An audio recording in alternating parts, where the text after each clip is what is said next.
with many signifying the two escalating stages happening. 5, 4, 3. We have stage 2 engine ignition. 1 minute 25 seconds. Engine pressure hold.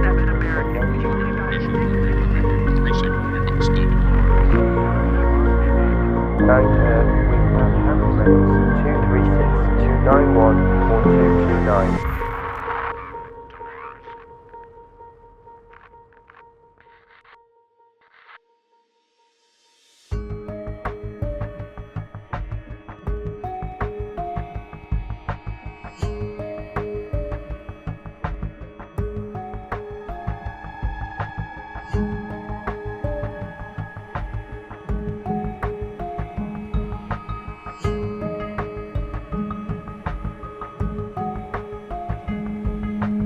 Hey guys, City Walk, City Wall here, and welcome back to Mars. This is episode 11, and this episode we're going to be doing a few different little random projects around the city, mainly because I've been working on something that I thought would be in episode 10, and now I thought it would be in episode 11, and it's finally gotten pushed to episode 12 because it's such a big project. So in between working on that, I did a few little random projects, and that's what we'll be doing this episode.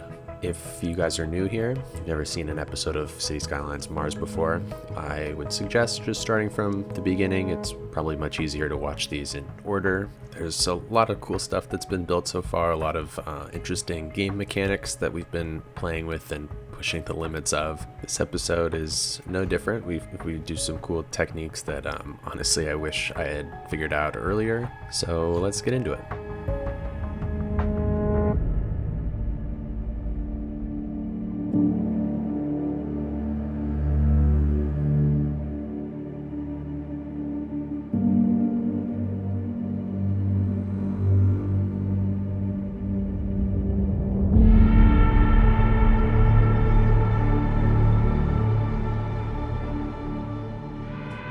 So last episode you saw Skib do an amazing build on the side of the crater, and it got me thinking about the sides of these craters and what to do with them. I have a number of ideas of things that could go around here, but there was this one area that's kind of like above where the oxygen algae generators are that felt particularly empty, and it really needed something. And so I started off here by building like a staircase up the side of the crater that kind of starts at this one building that's part of the oxygen generator facility.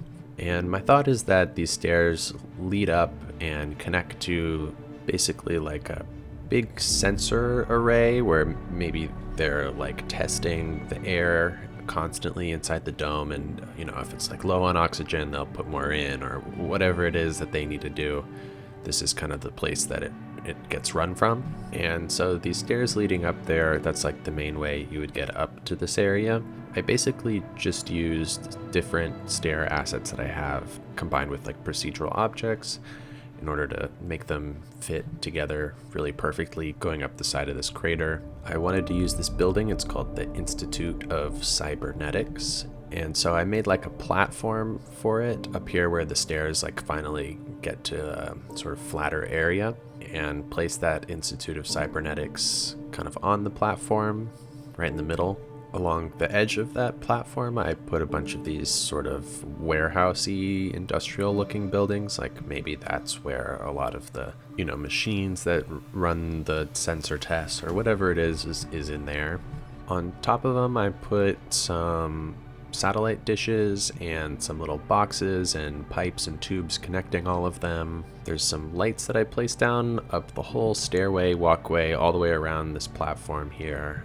And at a certain point I was like, you know, this whole area needs to be a little bigger, I think. So I continued out that stairway, made it go higher up around the side of this whole platform area, and made like a larger platform up there where I used this vanilla building that's actually from the Natural Disasters DLC. It's supposed to be modeled after the Seed Vault in Norway, I think it is. And my thought was that, you know, maybe there's some sort of big underground storage thing that's here, Like in real life, I know they use these underground caverns, like huge things to store natural gas in there. So my thought was that maybe there's something similar here, but they store excess oxygen from the oxygen algae generators and release it into the dome if they need to, you know, that kind of thing.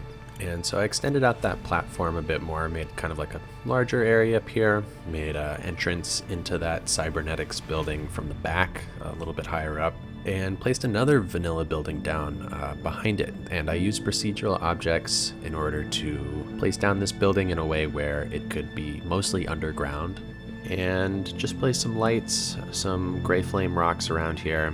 The last sort of visual thing that I did here was I took that cybernetics building and used procedural objects to make a smaller cybernetics building and put it on top of the first one, so it looks kind of like double tiered, which is kind of cool, I think. And like all places in this city, I wanted it to actually be functional. I want this to be an industrial building and for people to work here, and so I had to connect it up by road. And so I did my little handy procedural objects trick where I turned everything here into a procedural object that wasn't already one and added it to a layer, and then made that layer invisible so I could just see the terrain and see where I was placing down roads. I took a road from down below in the oxygen generator area and had it go into a building, and then I think it goes just like really steep up this hill and connects up to this area up above. So that road just kind of does a little loop around up there and makes sure it gets to everywhere it needs to, and then goes back down the hill. So this is a pretty quick build, all things considered. I think I did it in a single night, which is very rare for anything in Mars. I particularly like the way that this area is very orange compared to anywhere else in the city. It really stands out from a distance, which is cool, and the cybernetics building is very menacing, and it's obviously sort of an administration part of the dome. So there's a couple guards up there who are guarding this, you know, really important life-providing part of the city.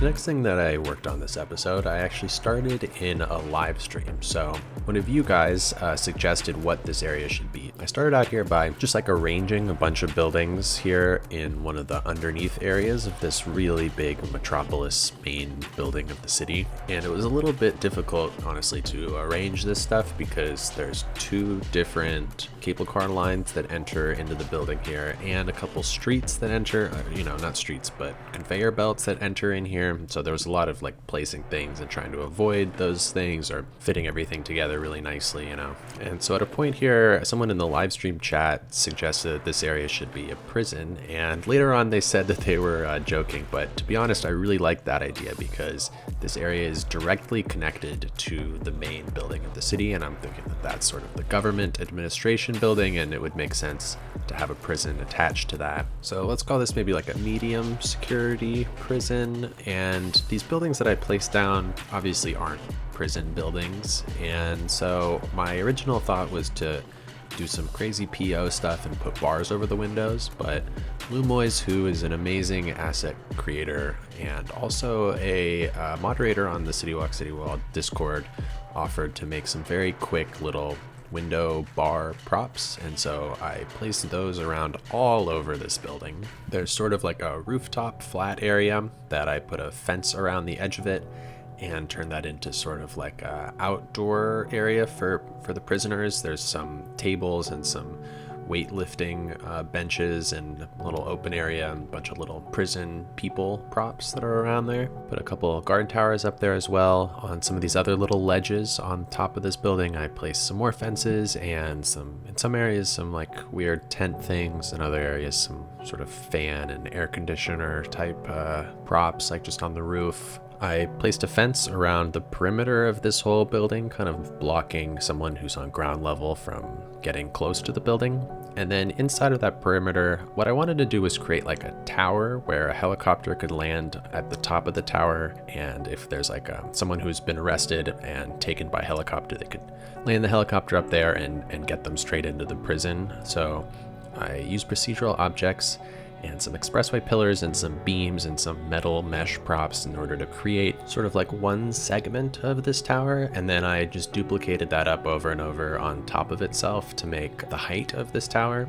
And then at the top, I used some more procedural objects in order to create this kind of like platform area. And what I did was I took this railway concrete piece and made that a little bit thicker and wider and bigger and made that as like the base of it, and used some smaller expressway pillars to make kind of like little rims around that, and put some fences around it and some poles with lights on it and some helipads and a little sort of entrance and exit way up on the roof. And then at the bottom, I connected that to a little walkway that leads you directly into the prison.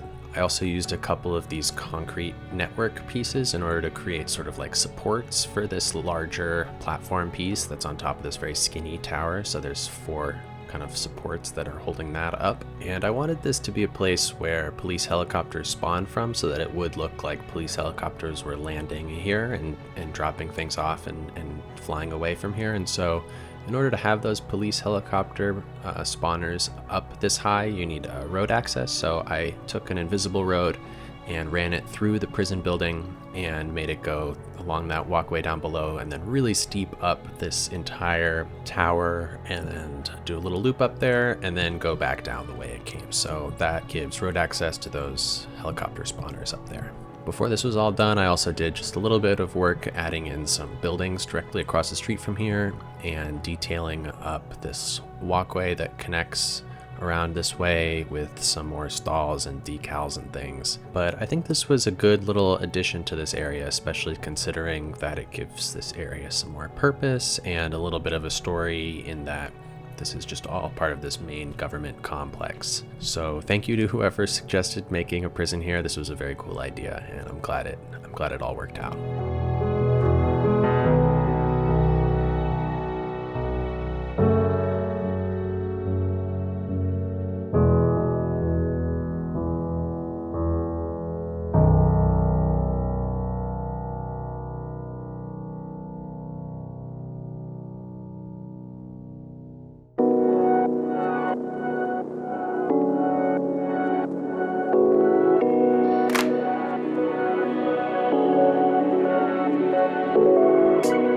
The last thing that I worked on this episode, which was probably the biggest project of the episode by far, was I made yet another upper area island. And this one, I had an area between the Metropolis building and the upper area from episode 8, the multi-level one, that was just like some lower area buildings that needed an island to go on top of it, and it seemed like a perfect time to just fill this up and get something going here. The shape of it was pretty simple. Again, I just used those railway siding pieces for the edges of it and used some of the support pieces that I created as the kind of base of it in order to be able to like easily plop things at the right height. On one end of it, I placed like a really big tall skyscraper, and in the middle of it, I used this quad floating beacon asset to create sort of like a tower here in the very center of this island. And going off of Skib's build last episode, I wanted to make this sort of like the center point of a suspension bridge, and so I used some more of those concrete network assets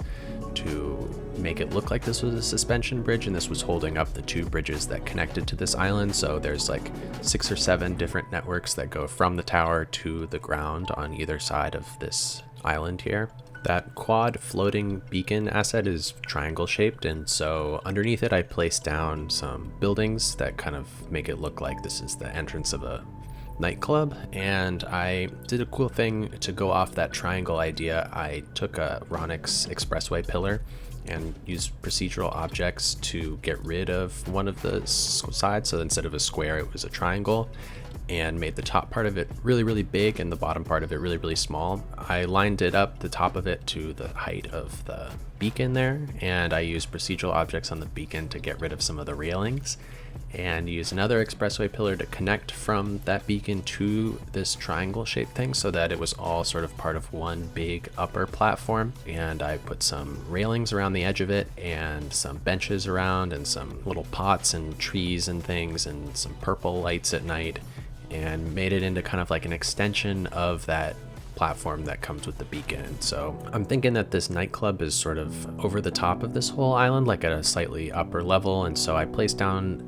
this exact same piece of the nightclub over and over on the other side and created like a bigger, larger triangle platform and connected them all up together so that it was all one big piece. There was really a lot of procedural objects involved in this build, and it got really difficult to select what I wanted to select, and I'm glad I didn't make it any bigger than it was, because this really took a while to do. And at the very, very top of this club, there's this asset that I'm pretty sure it's from Blade Runner. It's purple, and it goes along with all the purple lights that I've been placing down, and so that's kind of like the theme of this island, is just to be really, really purple and nightclubby. And around this nightclub, I wanted it to be kind of like shops and more commercial areas. Like this would be sort of like a center for where people could go and get food and then go out for the evening or something like that. And so on one side, I made sort of like a half circle shaped building using a few of these different Lord Grooney shops that I used procedural objects to make them fit together really nicely. And on top, I put a railing around it and a door that connects to that skyscraper. So above it, there's like some benches and a little fountain area for people who maybe live in the skyscraper to go and sit outside. The semicircle is also partially on this bridge that connects to that other big upper island. And this bridge, I just did a little bit of detailing work with some ploppable grass and some trees and some fences and things. That other upper island is just a little bit higher up, so I had to do just a bit of stairs to kind of bridge that height gap, and a little ramp that goes around this semicircle building if you didn't want to take the stairs or you're handicapped or whatever. And so what's interesting about this is that in previous upper islands, I've had to always avoid placing buildings over the top of like bridges and things that there's nothing directly below them, because when you raise a building up, it has this like piece that sticks all the way down and connects down to ground level. And what I did this time was all those buildings are procedural objects, so it doesn't have that same sort of functionality where it creates this concrete thing that just like extends all the way to the ground. And so that allowed me to place buildings here like over the top of this bridge, which was really cool. And so I continued going off that idea. On the other side, I placed more of these down along the very edge of the island. And so these buildings on this side I turned more into restaurants and gave them each kind of like their own little patio area with a bunch of tables and chairs and some different sort of decorations for each of them. In order to make all these buildings actually functional, I placed down some of those block services inside. So for the most part, it's commercial buildings inside of all of these procedural objects buildings, and that obviously requires road access. So there's a road that goes around the inside of this island and connects up to all of that, which is kind of cool. This skyscraper also has a helicopter pad on the roof, like built into the model, and so I wanted that to be functional, and I took that road and made it go really steep up the inside of this entire skyscraper all the way up to the height of the top of it, so that I could place a blimp stop up there, and connected that up to the blimp stops all over the rest of the upper area. And so I thought this would just be a good time to do a little bit more work with these blimp stops, since that was kind of how we left things last episode. So I also placed 2 more blimp stops at the top of this Metropolis building, where I was saying that this would be kind of like a helicopter depot up at the top here, and it actually worked out really well because I was able to hide that kind of like stick pole thing that comes with that blimp stop asset like inside the Metropolis building very easily. So now there's 2 additional helicopter stops up there, one of which I connected to that same helicopter route that most of the rest of them are connected to, and then the other one I connected just straight up to the entrance and exit of the city. And then I also added 1 more helicopter stop in Skib's area, rather than doing it on top of that restaurant building, which was causing issues with that stick thing sticking through the center of the building and you could really see it. I placed a helicopter pad just off to the side. Very simply, I used some more of those triangle-shaped green things that Skib has been using and just put a little rim around it and a little stairs that leads up there. So there's a helicopter stop there now as well. But the thing is, even with all of these new helicopter stops in a little bit more key areas around the city, we're still not seeing anyone use the helicopters. And I apologize, obviously I've made this episode before last episode was released, so if you've commented on there with an easy fix of how to do it, I haven't gotten to that yet. But if you have any ideas of how to get these helicopters to have passengers actually take them, let me know, because I'm a little bit stumped. I'm going to continue trying things here and there, and obviously keep placing them down all over the city, because I like the way that they look and I like seeing helicopters fly around. But as of yet, they're not exactly functional in terms of how the game runs.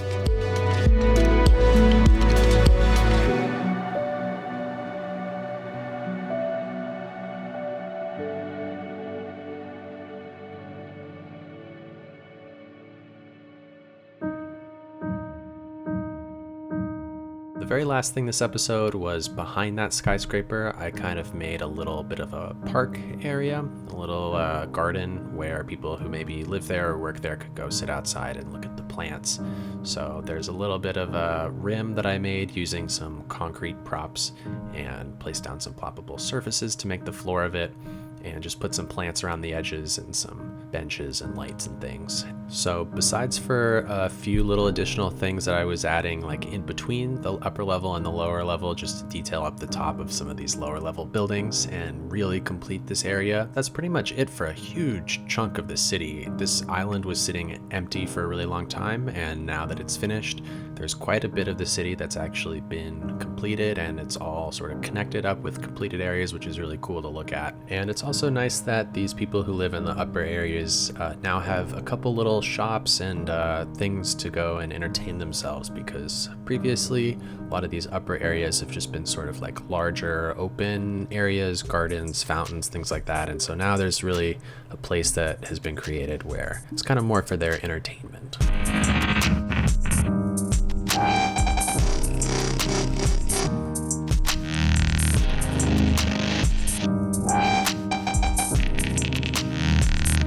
So this was a really fun episode to actually build in the city, because there were just so many little projects that I was bopping around in the city finishing up rather than one really, really big project. But next episode, that's what we're looking at, is one really, really big project. And I think you guys are going to really, really like what is coming to the city. It's going to be a really cool build, and I think you guys are going to really enjoy this new asset that comes along with it. So look forward to that next episode, and I'll see you all next time on Mars.